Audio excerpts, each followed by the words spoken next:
Welcome to Savoir Faire. I'm Nick Manojlovic. Feeling zapped for kids' birthday ideas? We'll uncover a new idea for chairs, blow you away with balloon tricks, and arrange a birthday table for a flower child. This is Girl Power! Yeah!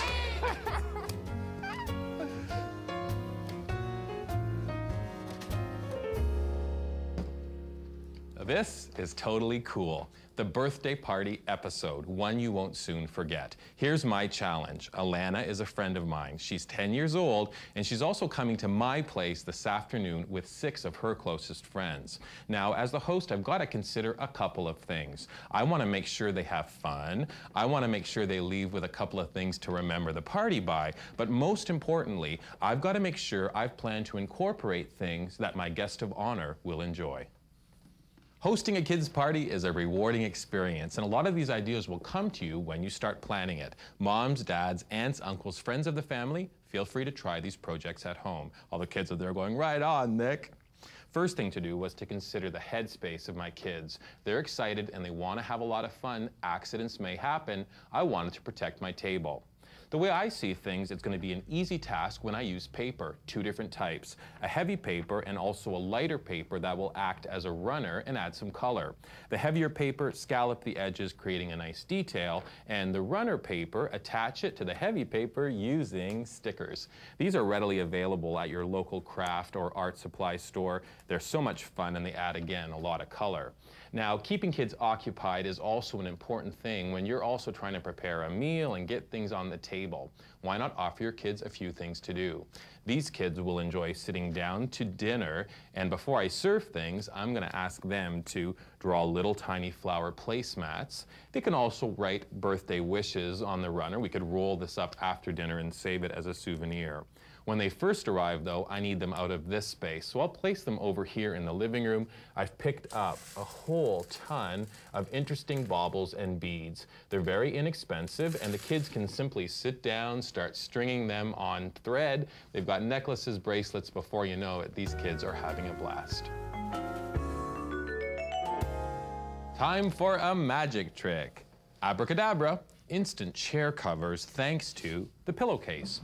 You can use old pillowcases for this project, but the one thing you have to do before you start is make sure your pillowcases will slip over your dining chairs. Additional supplies: bright colored fabric. Felt really works well for the project, and also some pieces of foam. These are great for design enhancements. Once you have the theme for the party, you can start going crazy using your pinking shears to create different shapes and things. So here is a flower. Here is a big letter A. That's for my birthday girl. And then this is a ladybug or a girl bug in motion. Once you're happy with the look, lay everything out, and once you're happy with it, you take the glue gun. Don't let your kids do this. You take the glue gun, add a little dab of glue, and then start placing it onto the pillowcase. And in no time, you'll be able to really create a lovely look. We've got the table covered, the chairs in place, activities for kids. One final thing: giant lollipops at each place setting, and if you were coming, your name would be right on it. What a sweet idea. Come to think of it, all of these ideas are so sweet for a kid's party.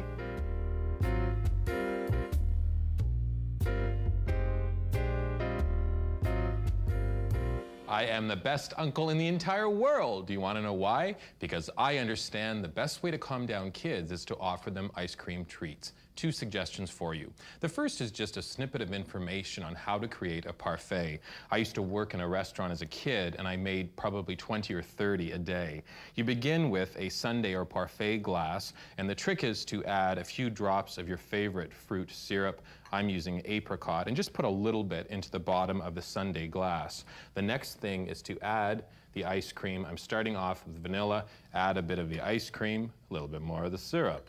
Go back to the ice cream, one more scoop, and you'll get the idea that you start to layer it, and as you push down on that ice cream, the syrup will start to travel up the glass. And I'd continue to push down on this to make a beautiful, tall parfait. Another trick, if you don't have a parfait glass, you can take a coconut, saw it in half, and you can create a great little tiny sundae treat in half a coconut.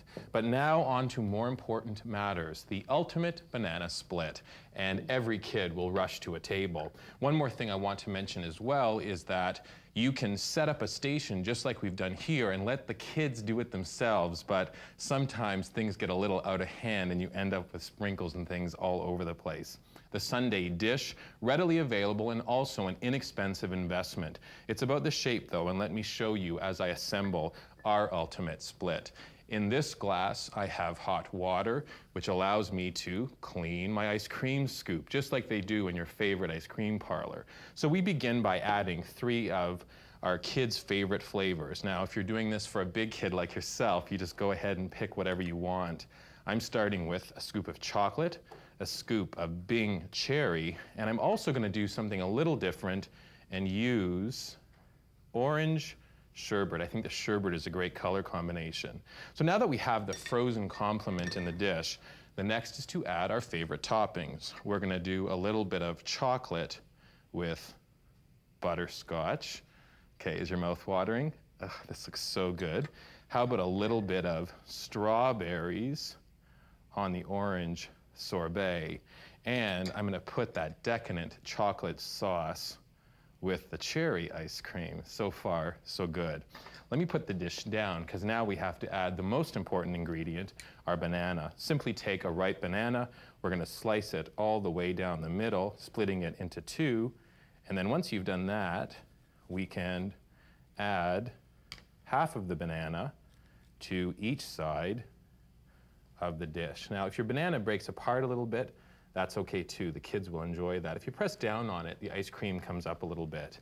Now that we have the ice cream, the banana, we're on to more toppings. I'm going to put on a little bit of crushed pineapple just across the center, and we're going to do our magic whipped cream.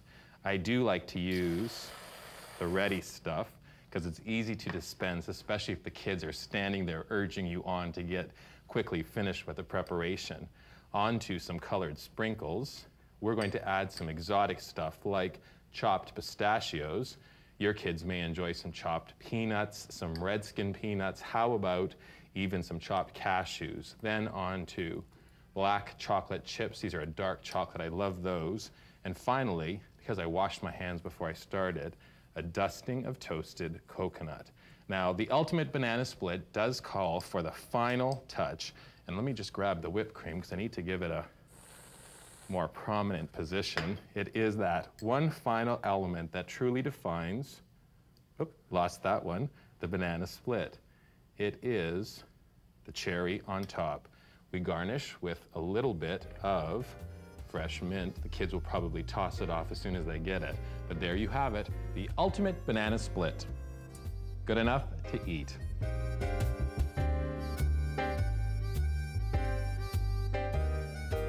Want to make every day entertaining? Visit our website. We're at www.savoirfaire.ca. Coming up on Savoir Faire, the twists and turns of balloon art and the temperature rises on disco fever.